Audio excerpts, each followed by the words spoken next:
তুমি খুব সহজেই অন্যকে মিথ্যা বলতে পারো, অন্যকে ঠকাতে পারো, অন্যের সাথে অন্যায় করতে পারো, কিন্তু দিন শেষে নিজের অন্তরাত্মার সাথে চোখ মেলাবে কিভাবে?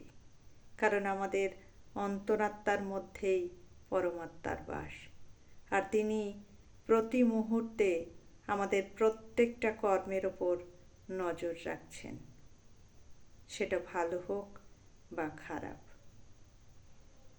যদি তুমি কারোর সাথে অন্যায় করে, প্রতারণা করে, ছল করে কখনো তোমার মনে হয় কোথাও না কোথাও তুমি একটু হলেও অন্যায় করেছো, তাহলে সেখান থেকেই তোমার পতনের সব দ্বার খুলে যাবে।